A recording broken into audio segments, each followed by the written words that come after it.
we're about to do that again. We're about to have a next level event, and we get to hang out and have a good time, man. I'm excited for it. I'm looking forward to it. Oh yeah. We get to play some basketball too. Ah, come on. Hey, we can do that. Play a little pickleball. We can do that too. So, I want to make sure that this is like a super powerful, effective use of everybody's time. Me and Jose really pride ourselves on giving people tangible tactics, because most people teach mindset because they can't teach tactics. Mindset is like, it's a component of what we're doing, and it'll be a component of what we're talking about today. But we really want to equip you with tactical information that you can deploy to actually get the outcomes that you want. Because what I'm aware of is 2023 and 2024 for a lot of agents was a very challenging 24 months. I would agree with that. 100%. We had the cost of money double, right? Which makes demand shrink. We had, as a result, a radical shift in transaction volume, right? We went from 6.5 million transactions to 3.9. And we had 2 years of that in a row. I think with a high degree of probability, we'll have around 4 million this year. And, as such, if you're utilizing the same exact approaches and techniques that you were using prior to the last 2 years and expecting something different to happen, that is an inaccurate assessment of reality. That is like saying that gravity's not real and jumping off a cliff. You're about to find out real quick if it's real or not. So our intention today is really to equip you with everything you need, not only from a perspective of, hey, what is actually working in the marketplace? Like, where are deals being done? And we have a very clear picture of that, because not only did Jose did 120 deals last year for over $2 million in GCI, I have the good fortune of coaching some of the top agents around the country and internationally into our growing organization of 450 plus, like as it continues to grow out. So we know what's working in the marketplace. And then we're also going to talk about mindset, a little bit about mindset, how you need to be thinking about this, right? Because there's two different things. There's dirts and clouds, right? A lot of people have a tendency to want to hang out in the clouds. That's CRM systems, processes and procedures, watching YouTube videos. And then there's dirt. And we're going to get into dirt and how Jose hung out in the dirt for all of 2024. And despite the fact that his marketplace went down 50%, he still did more transactions and made the same amount of money as he did in the year previous. So that's a huge win. And we're also going to, really equip you with, again, these proven lead strategies that we know are actually working and producing outcomes, and the schedule that you should be kind of utilizing in your business, and some marketing techniques and tactics that we're using to produce the outcomes that we're producing. So as we get into that, for those of you who don't know me or Jose, that is our bad. My bad. We need to do a better job of banging on media. So a quick introduction. I will introduce myself. Jose can do himself. I've had the good fortune of being in the real estate industry for almost 20 years now. I sold real estate for 17 personally. I did 100 transactions a year, 10 years in a row. I did 200 transactions a year twice. 80% of that business is listings sold. I have a coaching company for over a decade, teaching agents how to grow and scale their business, primarily through listing property in high volume. It was recently named by Housing Wire the top 25 coaching programs for agents in 2025. I used to own part of an office. I sold it back prior to participating with EXP in the Model and the Opportunity. And in 2 years and 8 months, I've attracted 400 agents to the company. So that's why we would want to maybe pay attention to what I have to say. How about you, Jose? So I've been in the industry for about 15 years. I've sold almost 1,000 homes in my career. I've been the number one sellers agent in Ventura County for the last 7 years, which means that I've represented more sellers than anybody else, which means 99% of my business is listings based. I also own about 57 rentals that will generate in about a year and a half over 7 figures a year.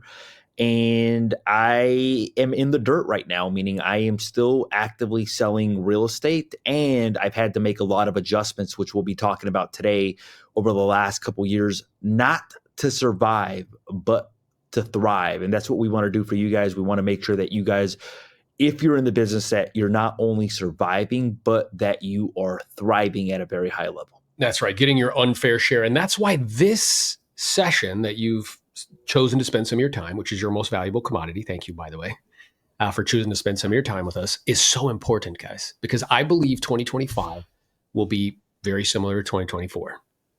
You know, last year, I'm sure you guys all saw all of these posts, and this is where we can talk about the current market landscape. We saw all of these posts, guys. Everybody's yelling and screaming. All these gurus in real estate, guys, interest rates are going to come down. They're going to come down. Be ready. They're going to come down. Get ready. They're coming down. Anybody notice that didn't happen? It didn't come down at all. Nope. And in fact, They went up. Went up. Yeah. The reason why that happened is if you understand economics, because I did a post, you can go back and look at it. That's the cool part about media. You can verify what people say. Okay. I did a post at the time and I'm like, haha, that's funny. Because if you look and you look historically, the last time the Fed funds rate was high for a decade, which that's what affects the 10-year treasury note, which ends up affecting interest rates. So people that were screaming that from the rooftops are demonstrating their lack of understanding of economics. They don't understand inflation. They don't understand the way money works. Now, why is that so important? Because let me ask you a question. If you heard people say that and you really wanted that to be true, you know what that would stop you from doing? To try to find a solution to when it isn't. Yeah. That makes sense? It's going to cause you to continue to keep doing the same things that you were doing previously. So what I'd like to do quickly is give you a brief idea of the landscape, okay? So again, we discussed that transaction volume dropped from 6.5 million to 3.9. When me and Jose are in groups of agents and we ask them what was a better time to sell real estate, 2024 or 2008 during the Great Recession and financial collapse, almost uniformly, they will say 2024 is a better time to sell real estate. When in fact, statistically, data tells us that it was actually 2008 was a better time to sell real estate because there were more transactions that were done during 2008 than in 2024. Like think about that for a second, guys. Like let that marinate into your brain. That's actually what's true. That's what the data tells us. So the other thing that is true about the landscape right now is 90%, listen to what I said to you, 90% of all homeowners in the United States who have a mortgage have an interest rate less than 6%. 90%. 60% have an interest rate less than 4%. Those are called the facts. That is what is true. So if that's the environment that we're in, we have to ask ourselves logical, practical questions. I know that everybody on this call, the vast majority of you will shop for 2 hours on Amazon to save $100. So why are we imagining that somebody's going to trade in their 3%, 4% interest rate for a 7% interest rate? They're not. The only people that are going to do that have to. Get clear on that, guys. The only people that are going to make that exchange, it's because they have to. There's some sort of life event. So again, context is everything. When I tell people that I did 100 transactions in 1 year and 75 were expireds, they apply that to today's world where you guys get 10 expireds a day. No, I was doing that when expireds were at a historical peak. There was never been a time where they were as high in 2009, 10, and 11. So it's like shooting ducks in a barrel. I was set like 4 appointments a day, cancel 3, go on 1. That's not the context that we're in, but here's the problem. You guys are listening to people that are telling you to do the same. It's not based on context. They're just recycling the same information all the time. Drop in the chat if that hits. Drop in the chat if you see that that's accurate. Mm-hmm. Okay? So that's the landscape that we're in at the moment. We see a huge drop in transaction volume. We see interest rates staying high with a high degree of probability. And then we also see again, the vast majority of homeowners have interest rates that are less than the current prevailing rate.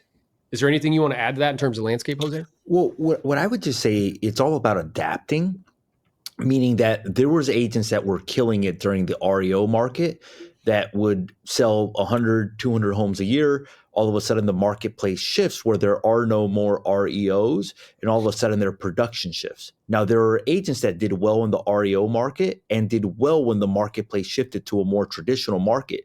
So at least what I've seen is that the agents that do the best are the agents that are willing to adapt to today's current environment, whatever the environment is, and willing to make the adoption. If you're not willing to adopt, or if you're testing out strategies that worked in 2008, 2009, 2010, then it's going to be very challenging. And then you're going to imagine that there's something wrong with you, which in fact, a big part of the problem is that you just don't have the right strategy. And to just prove that point, like when Aaron was calling expires, it got to the point where the marketplace started to get better, expires started to dry out, and Aaron started hitting his head against the wall. And he did that for 2 to 3 months. And either he starts to be like the REO agents. Oh man, the REOs are going to come back. I can't wait for the REOs to come back. When the REOs come back, everything's going to be great. You can do that. Or you can say, okay, look, the REOs are not coming back right now. What adjustments do I have to make to be able to thrive in today's marketplace? Make those adjustments. And that's what we're here to do today. That's precisely right. And we always like to share with agents, listen, it's not the fastest. It's not the quickest. It's not the strongest. It's not the prettiest. And it's not the smartest. It's the ones that are the most adaptable, and responsive to change. Now, the reason why change is so incredibly difficult for us is because our brains are wired to perceive anything that's a change as a threat. And as such, money has an addictive quality. So because of it, we get addicted to the way that we receive it. So perhaps we've been receiving it in a previous way, and then the marketplace shifts, and we keep going back to that same well like a dog to its vomit, expecting that to be different. When in fact, the dynamics have changed. The context of the environment has changed. And I'll give you this example. So there used to be a time on planet Earth when, all of the land was in one place, right? Well, then that changed. Yeah, over time, it changed to the current kind of setup that we have at the moment in terms of continents. Well, if I tried to apply the same strategy for the period when the land was one big mass to what it is now, that wouldn't work. If I tried to apply a strategy when it was much colder on planet Earth to the strategy today when it's much warmer, that would not work, guys. So every environment requires a very specific strategy. Just listening to these blanket strategies, you're going to get a blanket average outcome. What we're attempting to implore upon you is and really impress upon you is, listen, there are deals to be done. You can get your unfair share. You have to learn something new. And you do not get more because you want more. You get more because you become more. When I did the expires, like Jose was saying, I was banging, and I thought I was him. I did 100 deals one year, 75 were expires. People coming up to me events like, oh man, wanting autographs. You know what I'm saying? But then I recognized if you only have one source of business, you don't have a business. And it started to go away. So I had a choice. I could either suck my thumb and complain and blame, become a victim, blame this, blame that, blame whatever, or I could learn something new. For me, that was probate. I pivoted to that. That ended up being 50% of our business, and it allowed me to go from 100 deals to 200 deals. So the choice is yours, guys. You have a choice, moment to moment, breath to breath, on how you choose to respond to market conditions. Our suggestion is get a clear assessment of what's true, and then begin to go with what's working. So what's working? Well, let's talk about some kind of strategies that you can adapt in a shifting market, in the context of what we're in right now. So if we know that 90% of everybody who has a mortgage has an interest rate less than 6%, and 60% of everybody who has a mortgage has an interest rate less than 4%, the only people that are going to sell have to. I think that's a fair assessment. I think we would all logically agree with that. Mm-hmm. So if that's what's true, let's think to ourselves logically. Let's do a Jose, because I love it when he does this. Well, who would have to sell? Who would have events. Life events, death, divorce, job relocation, moving to assisted living facilities, retirement. Motivation, if you break that word down, it means motive to take action, a reason for doing something. Now, you have a choice. You could either comb through the red oceans of the four horsemen, expires, cancels, for sale by owners, just listed, just sold, trying to find those life events. So I think for whatever reason, I think Aaron froze, so I'll take over from here. So this is one of the challenges that I see from a lot of people. One of the challenges that I see is that a lot of the voices in real estate tell you to do the same things. And a lot of it is a thinking problem, how we think about our job as a real estate agent or our job as a realtor. A lot of it has to do with doing what everybody else is doing. So if you wanted to generate leads as a real estate agent, let me ask you this: how would you go about generating leads? I almost guarantee you that if I did a survey of how to generate leads as a real estate agent, 99% of the population, of the realtor population, would come with the same exact thing, meaning real estate agents would say, okay, I am going to call expireds. I am going to call for sale by owners. I am going to call just listed, just sold, or I am going to buy Zillow leads. That is the way that a real estate agent thinks about lead generation. Or I am going to do open houses. That's it. That's all, for whatever reason. Yeah.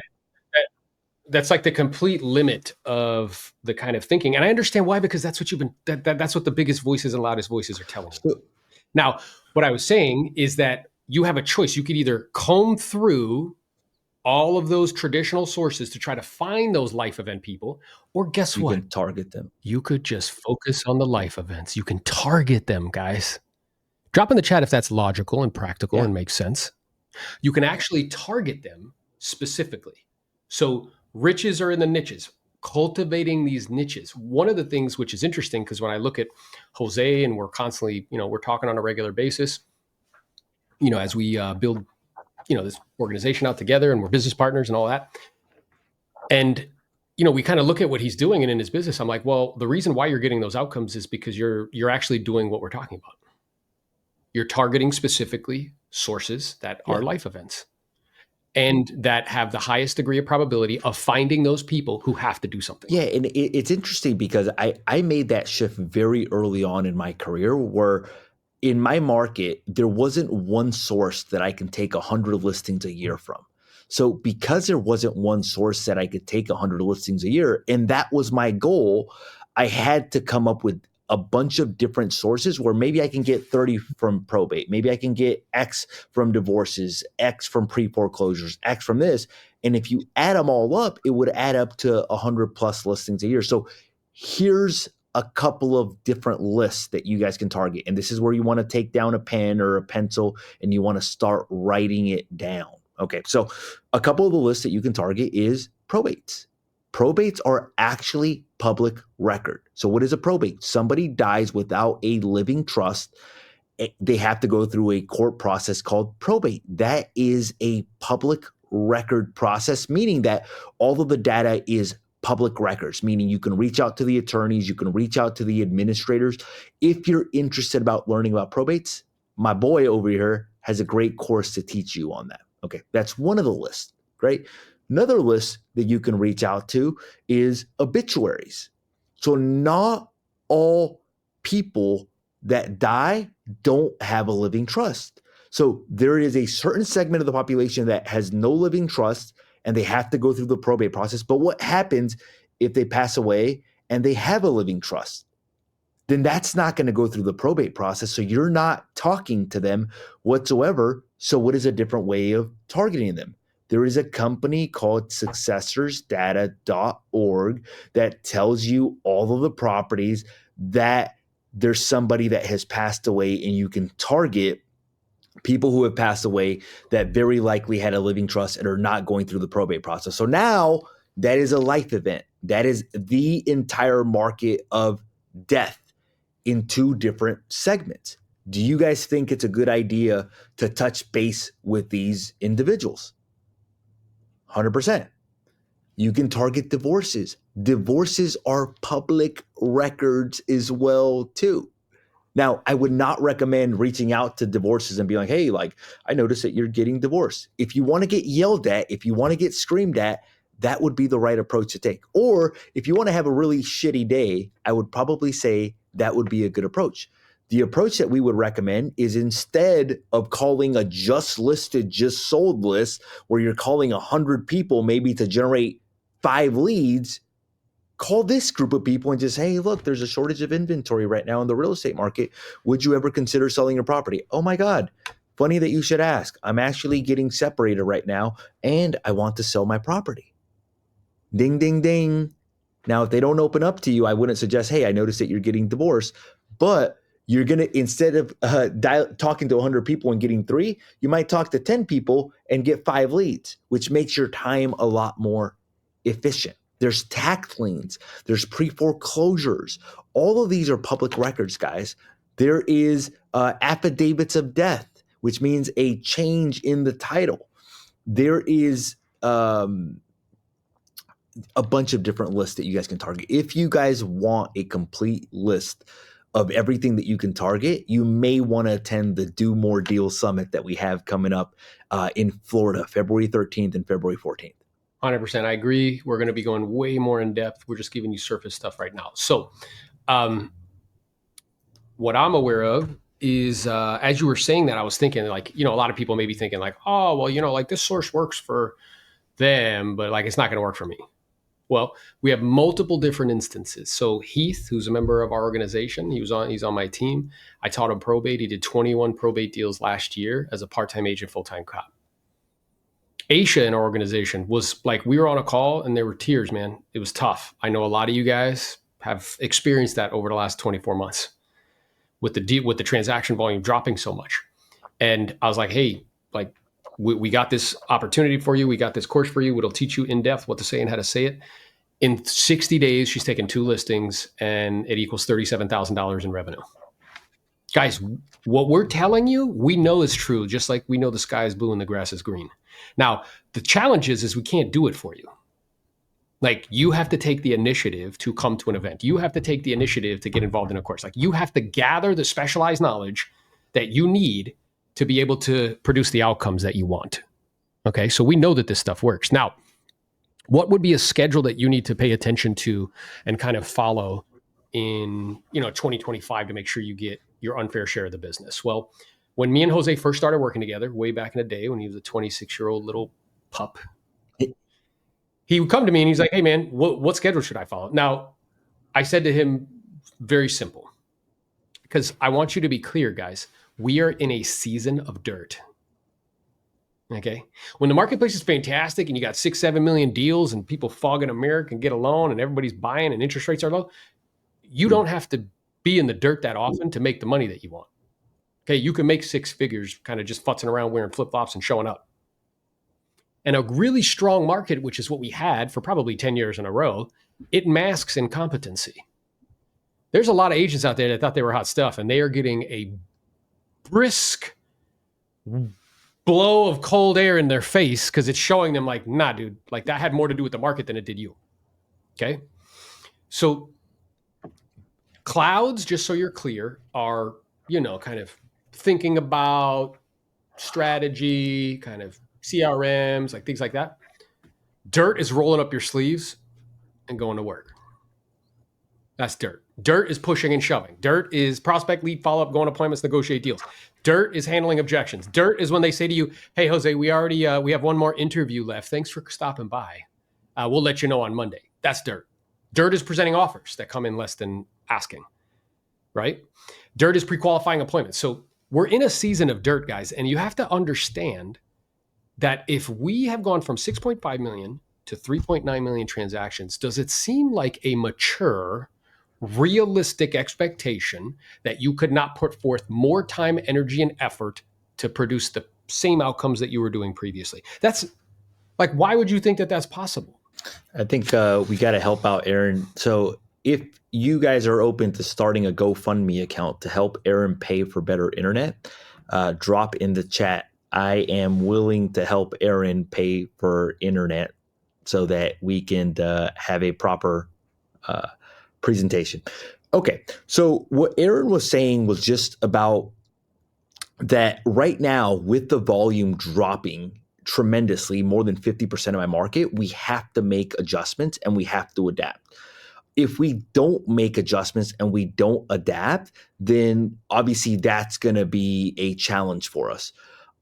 We were also talking about the schedule. Like, so what schedule of a top producer would somebody need to have to be able to produce the outcomes that they want? So this is something that I learned very early on, and I think this is one of the biggest challenges that most realtors have, is that they don't treat real estate as a real business. Meaning that they show up whenever they want, they take off whenever they want, they eat lunch whenever they want.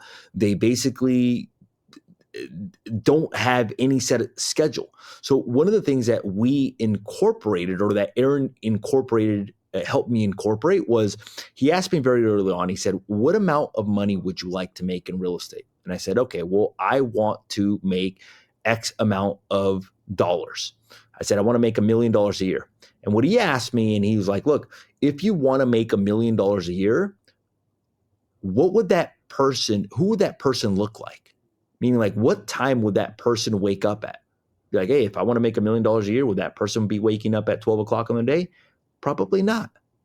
Probably get started really early on. He's like, what would that morning routine look like for that individual?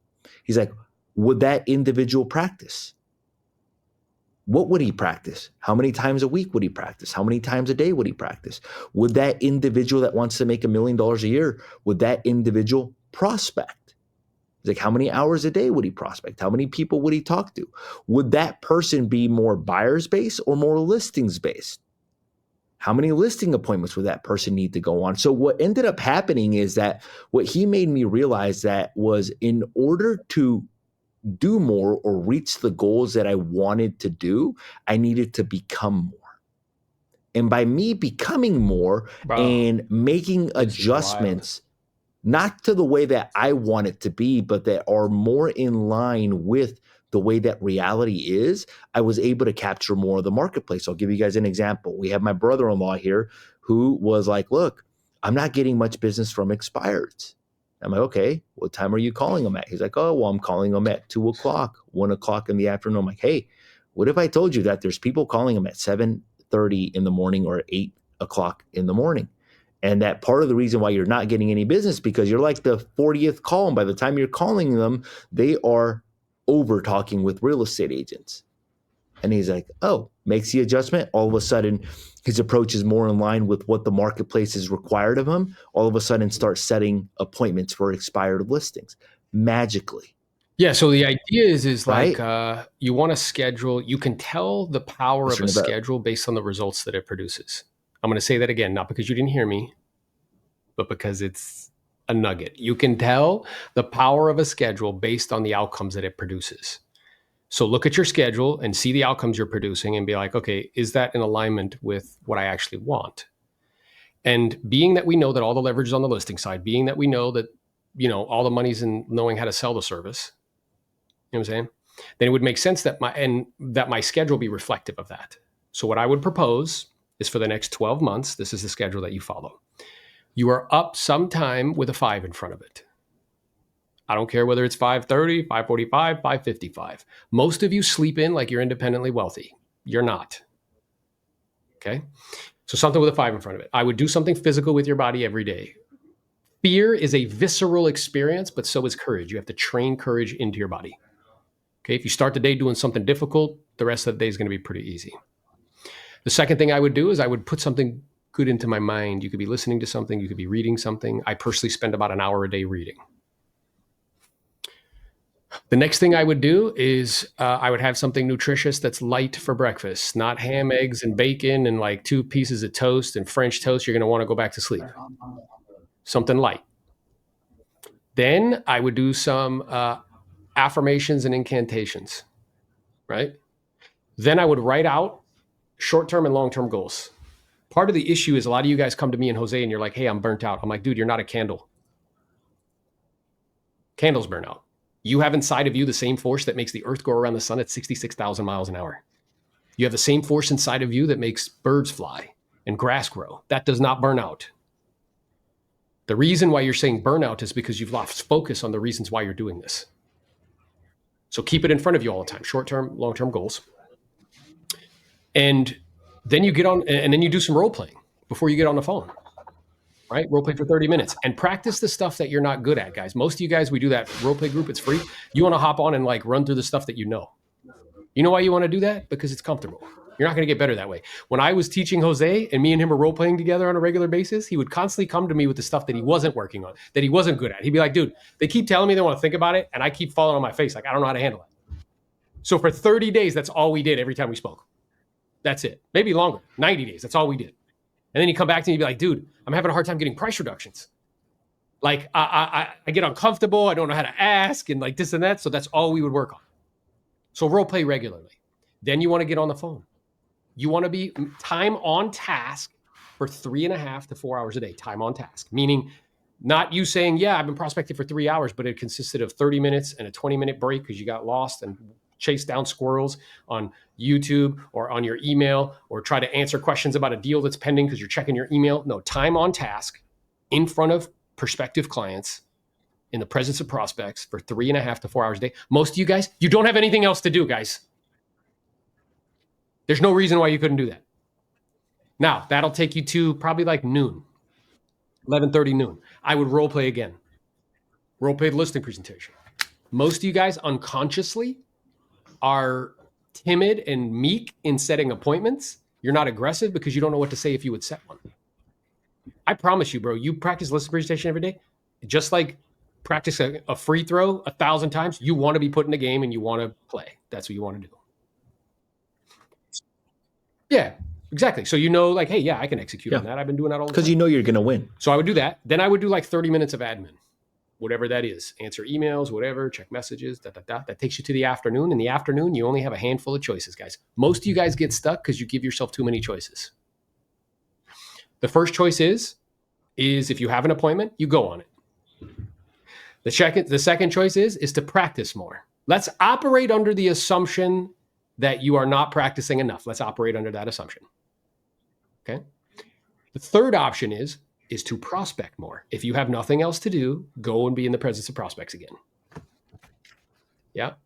The fourth thing you could do is, if you're newer, is go preview property, because you don't know the marketplace. And it'll help you when you call into places and you're like, oh yeah, like I was in that home down the street, right? And that's the only options and choices that you have, guys. That's it. Now, anybody can do that schedule that I just described to you 1 day a week. They can do it 2 or 3 days a week. Very, very few can do it 5, 6, 7 days a week consistently. Yeah, 5 to 6, let's say, because you get 1 day of rest. If it's good for, the Bible's good for me. You get 1 day of rest, 6 days of work. Okay, that's the schedule you guys should be following for all of 2025, with no exceptions. Now, I'm noticing you nodding, Jose. So what's like? Here's what's wild. I think people think, Jose, that you don't follow that anymore. When the truth is, we were talking and you're like, yeah, dude, like my marketplace is down 50%. And you're like, yeah, I haven't missed a day of prospecting in the whole year, like every day that I worked. And I haven't missed a week, an evening of prospecting every single day that in 2024. Yeah. Well, I think it's because a couple of reasons. One is I'm very connected to the why, meaning like I know why I'm doing the business that I'm doing. And I think one of the things that I do well is whenever I goal set, I actually spend the money in advance. What I mean by that, like if I have a goal to make $1 million, I'm like, okay, what am I going to use this $1 million for? And I have reasons. I'm going to need $1.2 million to build 6 ADUs on one apartment complex. I know that I need the money to be able to produce. Funny, I was talking to an agent one time and he was like, look, he's like, I want to buy a rental property. I'm like, what would that cost? He's like, I don't know. Like, what would your mortgage be? I don't know. What would your cash flow be? I don't know. I'm like, look, dude, you have no idea what you're shooting for. Like, you're like, it sounds cool. And to most people that you tell, hey, I want to buy a rental property, they're going to be like, dude, that's awesome. But you have no idea. You haven't broken down the goal. Like, you're not connected in any way, shape, or form to it, So I think that's one of the things. The other thing is why I was nodding my head is I believe that the foundation of the business is knowing what to say and how to say it. If you learn what to say and how to say it, you can convert at a much higher level. And with very limited leads, you can just convert a lot more of those leads, which means that you're a lot more profitable. And that's one thing that I learned very early on, that I needed to get really good as to what to say and how to say it. And in order for me to do that is I needed to practice 2 to 3 times a day, 6 days a week. And if you take the time to be able to do that, your business will be protected, almost like a moat, because regardless of what's going on in the market, you know what to say and how to say it, which means you know how to convert leads. I was on a listing appointment 2 days ago, and the seller was like, look, I have an agent that I'm considering already that I was recommended to him. Like, would you ever consider getting a different opinion prior to signing up? I go there, I meet with her. She's like, look, I have the agent that I'm considering, but I'm open to getting a second opinion. We go over the different things that we can do to help her, and she hires me on the spot. Imagine if I didn't know what to say and how to say it. Oh, that agent didn't know what to say and how to say it because she had already met with she had him her opportunity. and was not able to execute on that agreement. And because I was able to execute, now that's $17,000. We both spent the same amount of time. We both went on the same appointment. One of them was able to execute, the other person was not.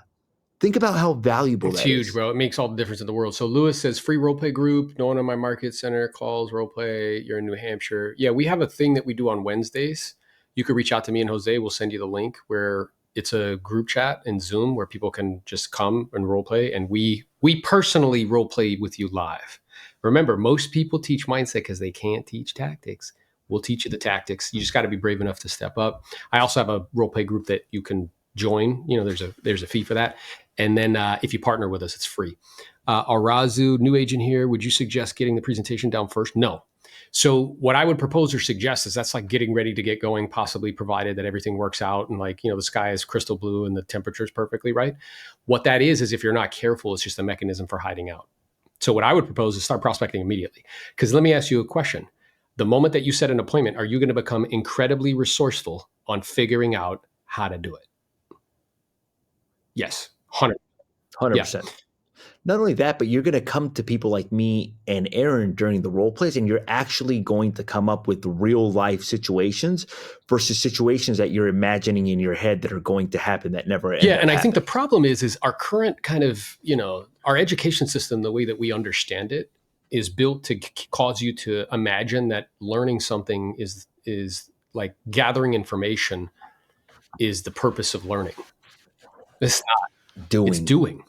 So the purpose of learning is to learn about the thing so you can learn to do the thing and actually do the thing. So if you're not doing the thing, you haven't learned. So what's really true is you should be, yes, watching, listening, you know, role playing and doing it simultaneously, not watching, listening, role playing, watching, listening, role playing for 6 months and not doing anything. Okay. You You have have to to do it. do it. Martin says, hey, I got it. Overthink things. Yeah, most of us do. I get it. Always have I find that the people that are most successful produce the most favorable outcomes. They have a penchant for action. They do, right? Best evening times to prospect. Well, ask yourself a question. If somebody wanted to talk to you in the evening, what time would they have to call you? Probably between the hours of 6 and 8 with a high degree of probability. Now you have to recognize you get paid to interrupt people. I'm going to interrupt you in the morning when I call you, when you're taking your kids to school. I'm going to interrupt you in the evening when you're making, you know, dinner for the kids.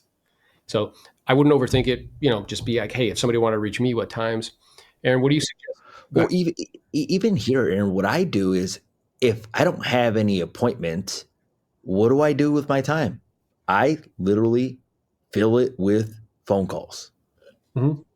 So if I don't have any appointments, I'm not being like, oh, I'm going to wait till 6 o'clock because that's a better time. No, if I don't have any appointments at 3 o'clock, I am going to be making phone calls from 3 to Yeah, you don't 7:30. perceive If I it don't in have your any mind appointments, as like, oh, I'm done with that for the day. no, I think no, most I'm not. agents I'm think not about it like, that way. They're like, oh, whew, I got that out of the way. no, I'm looking at it like every opportunity that I get, whether it's 11 o'clock, 12 o'clock, 1 o'clock, if I have an open slot in my calendar, I am using it to follow up on the people that I am working on getting a contract signed from. 100%. So drop in the chat if this is helpful to you. Drop in the chat. Let's go. Let's grow. That's what we do. We give you the good stuff, not the BS. Okay.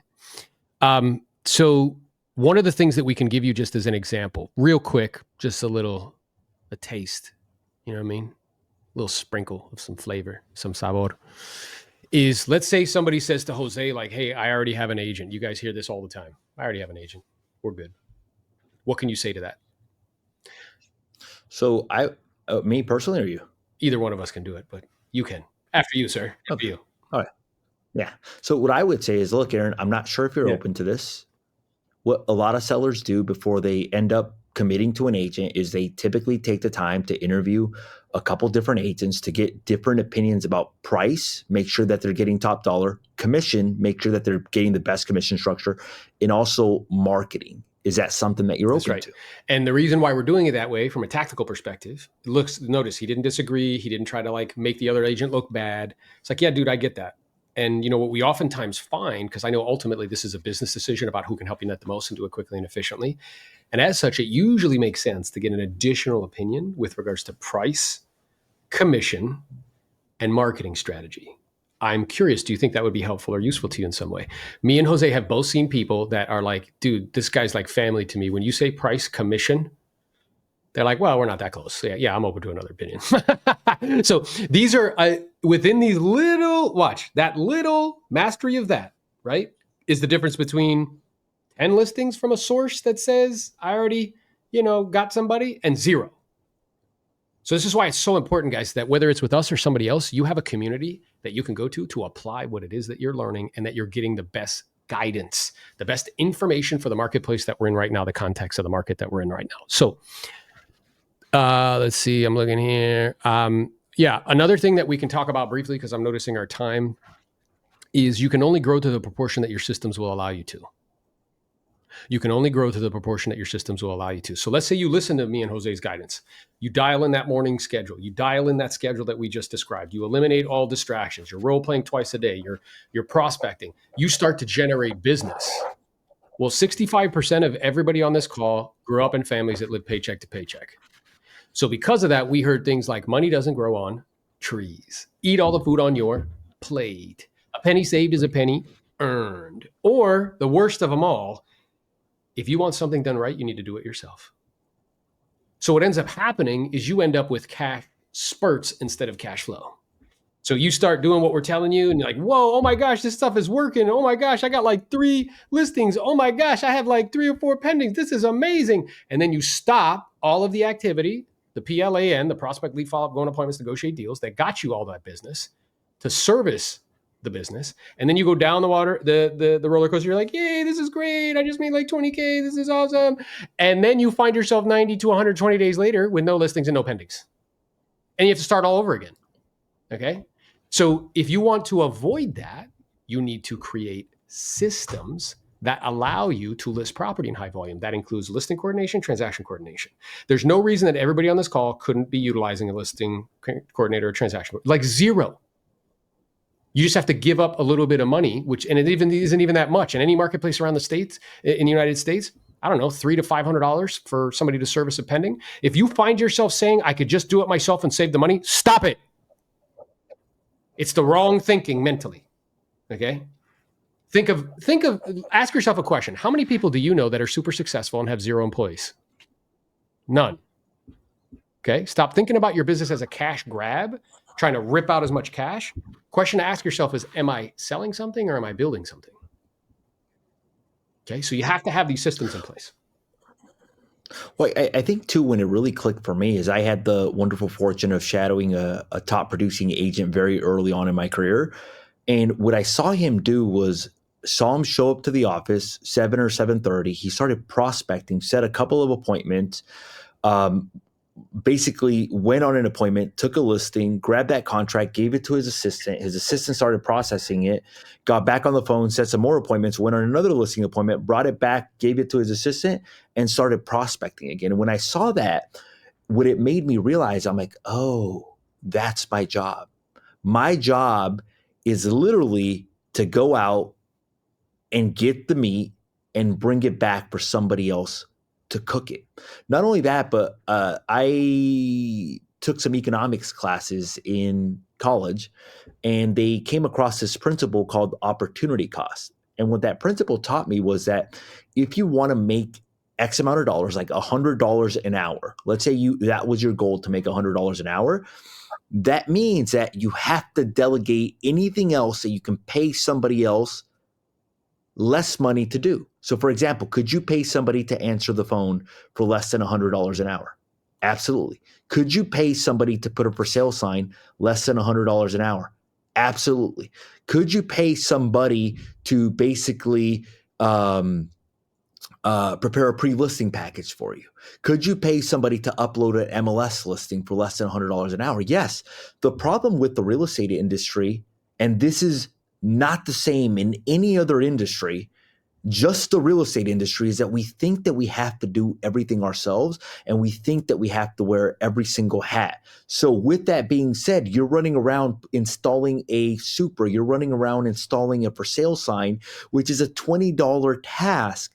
You're never going to get to 100, 200, 300, 400, $500 an hour if you're stuck doing $5 tasks, $10 tasks. Instead, you have to learn how to delegate some of these tasks so that you can focus on the tasks that bring in the most amount of revenue, which is plan, prospect, lead follow-up, appointments, and negotiate contract. If you can focus 80% of your time on those things and delegate almost everything else, you are going to have a more predictable business where your business is not fluctuating up, fluctuating down. It's going to be more of a steady stream of income, which is going to make it a lot more sustainable. That is all true, team, because what I'm aware of is the exchange. We all are making exchanges. The first exchange we made is time for money.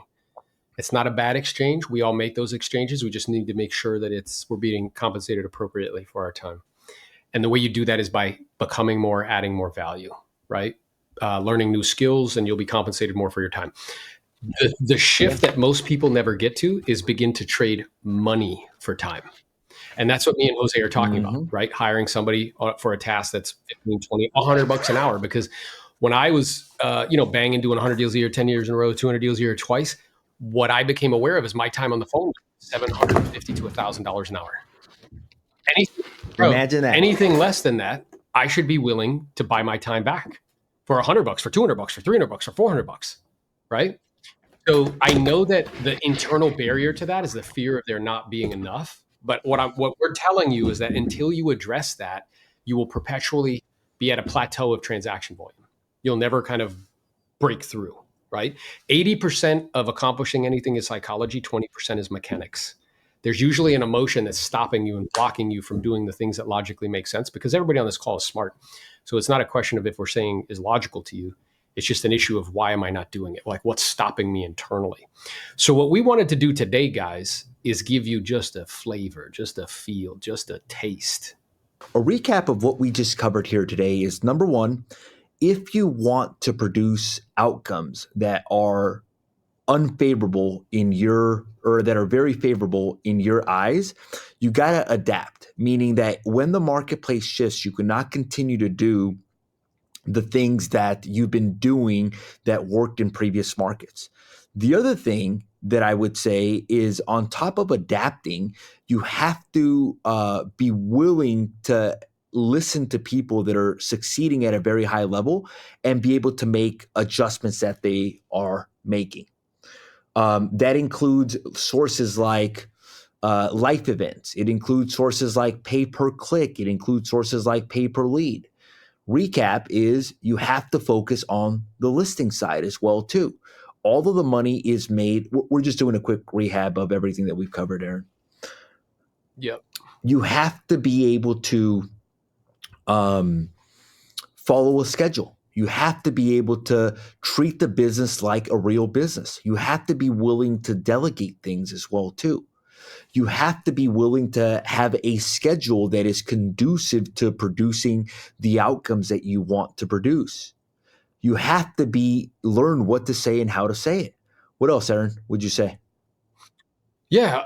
Again, getting clear that this is like a season of dirt. You know what I mean? You got to put in a lot of time and energy and effort, because the amount of transactions are just less, and how important it is to be operating with the right data, guys. So we just wanted to give you a flavor and a feel for what we're going to be doing at the Do More Deal Summit. Me and Jose do not do these events for us. We do these events to equip all of you to be able to get your unfair share of the business.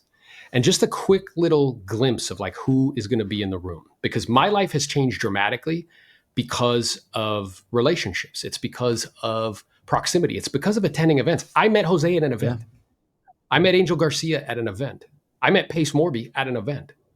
So what I'm aware of is we don't do this for us. We do it to create value for you guys and to really equip you with everything you need. So here's what we're going to do.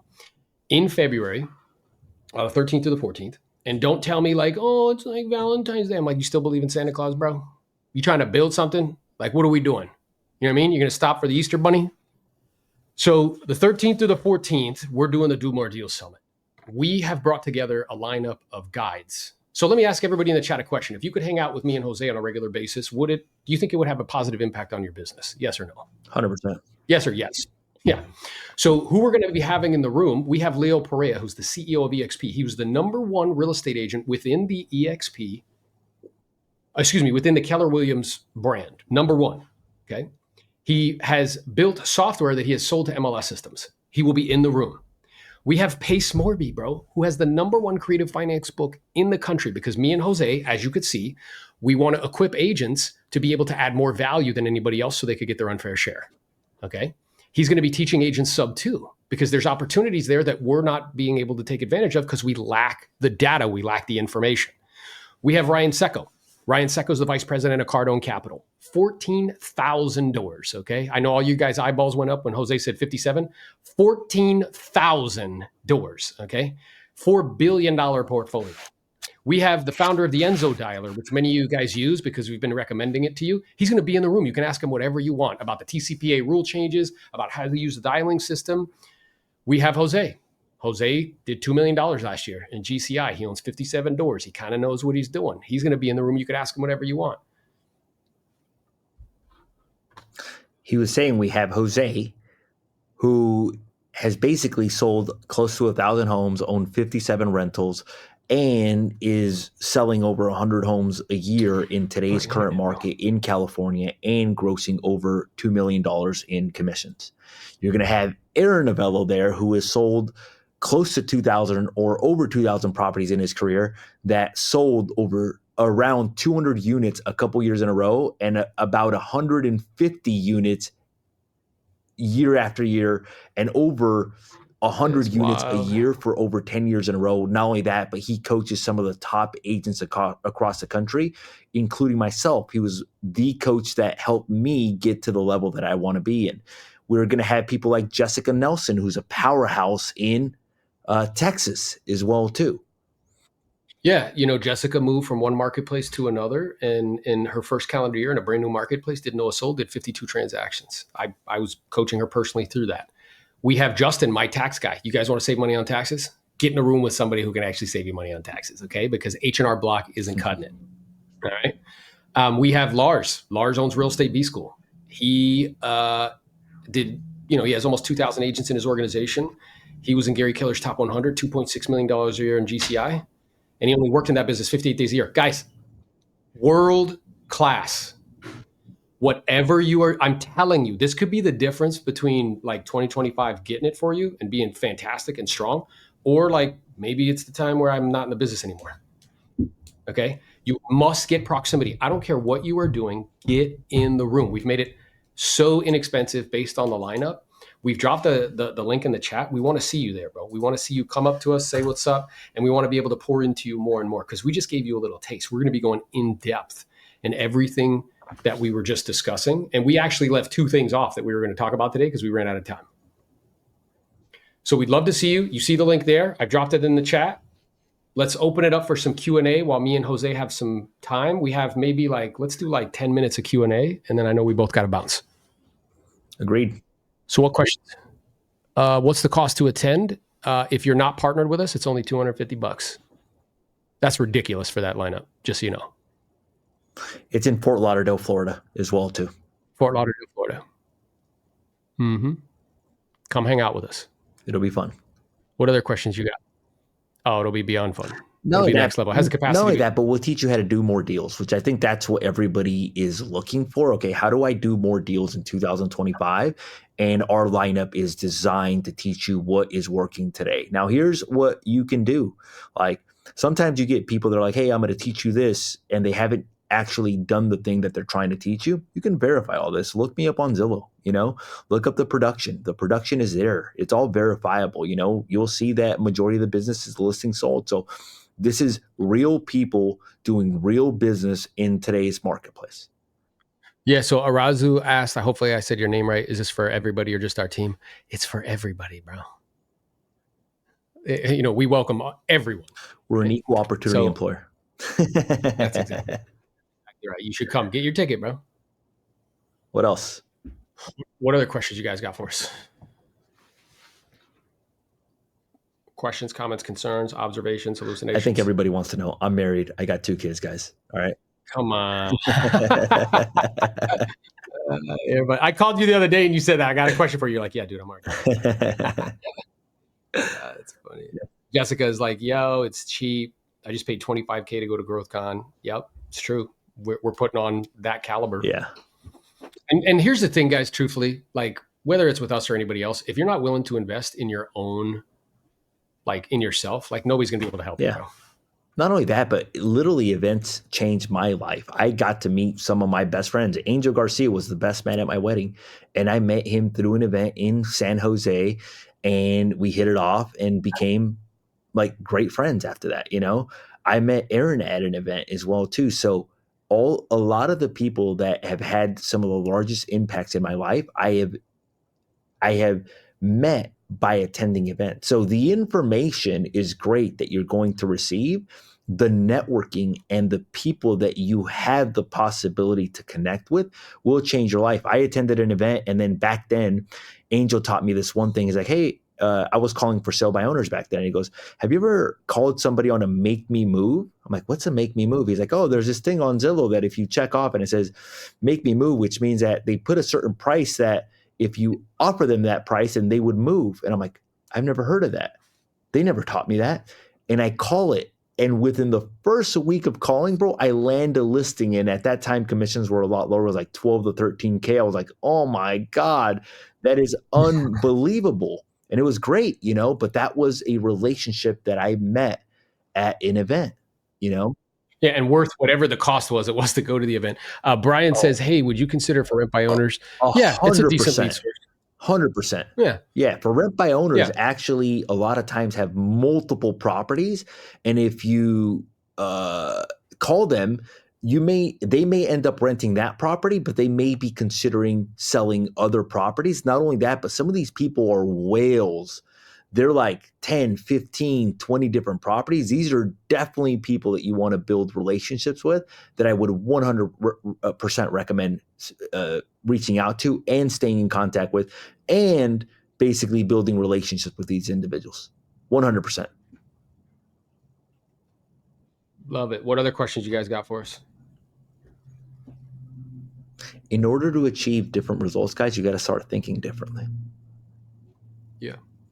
And you got to behave differently. Yeah. Like to think that you're going to keep doing the same thing and like get a different result. Like that's not an accurate assessment of reality. Agreed. 100%. He's coming all the way. Oh, bro. Yeah. Bro, I wish I had something to play music right now. Bruno's going to be in the room. I love it, bro. That's what I'm talking about. Let's go. Let's go. Let's grow, baby. Look forward to seeing you, man. Let's get... will it be in a recorded event? No, sir. You got to be in the room, Christopher. That's how that works, baby. Got to be there. How many lead sources should an agent have in today's market? I don't know, 4 to 7. And I think it depends on your goal as well, too. If your goal is to do 3 deals, I mean, you can get away with one source. If your goal is to do, I think that question is relevant to what your goal is. If your goal is to do 100, then it's going to require different ones. And it's also specific by market. There are certain markets where you can do 100 deals just based on one source. And there's certain markets that you can't do 100 deals just based on one source. So that question, it is more of like a tailored answer to your specific situation. Exactly. Scott O'Donnell, what's up? He's coming from Massachusetts, baby. Look forward to seeing you. Love it. He's building out there. Love it. Let's see. Yep. Jessica's going to be in the room. She's going to be presenting. You want to see her present? She's a rock star. Yeah. Jose already gave the information about finding divorcees. You know what I mean? You could pull a list and you can call, dude, just list it, just sold. Building relationships with attorneys, bro. That's like old school. You just got to Jose sent them, I don't know, he did a program for like a year where he sent them cookies and stuff and then would go to the office and spend some time with them. Will you guys be having a similar event in California? I don't know. Who cares? You should come to this one. Yeah. Come to them both. You know what I'm saying? That's what I would do. I used to fly around, guys, for the first 10 years. Fidel, what's up, brother? Look forward to seeing you there, man. So I still do this, guys. I personally attend 3 to 4 events a year. I've done it since I'm 26 years old. Okay. It has served me extremely well. And again, you just have to ask yourself a question like, what are you really doing? Like, am I am I like really building something? You know what I mean? Like if I'm my biggest asset, I got to pour into myself. There's no other way around it. And if you show me where somebody like puts their money, I show you where their heart is. My heart was in personal growth and development and continues to be. It's a big portion of, kind of the ledger every year in terms of what we're doing. Got to keep pouring into myself to make myself more valuable over time. What's up, Dave K? We'll be present and accounted for. Let's I go. love it. Extremely helpful. I had Come the up pleasure there. to meet both of you at Park Regency last year. I love it. Let's Any go. quick tips on finding? We talked about that. Chris Segura. How many lead sources will this be recorded? Would you consider for rent by owners? I love it. So Brian says, "Hey, would you say cold calling in real estate is more common today?" No, I mean I think it's about the same as it was previously. I think what's happened is technology has come about, which makes it a little bit more challenging for people to pick up. That's why making sure you have like really good tools like the Enzo dialer is really, really important. But eventually, like everybody has to talk to somebody. Great. You know what I'm saying? And you know, what I have found that served me very well. I went into the marketplace every day to look for people that needed my help. In all of your guys' market right now, somebody made a decision to list and somebody made a decision to buy. Your job is to go and find them. I remember I was in front of a room and I said to them, "Hey, I made 7,000 contacts this year. I got 142 to say yes." Now, if you multiply 142 times 10,000, that's a lot of money. So just, being aware of that and recognizing, I think it's still very much a part of what we do. For sure. And will continue to be as time progresses. Perfect. All right, team. Well, listen, we appreciate you. We look forward to spending some more time with you. If this is valuable, keep coming back to the well. We'll keep pouring out. And we're just here to help you to do more deals, guys. That's all we want to do. So go be great. Let's go. Let's grow. We'll talk to you Better, soon. guys. Bye.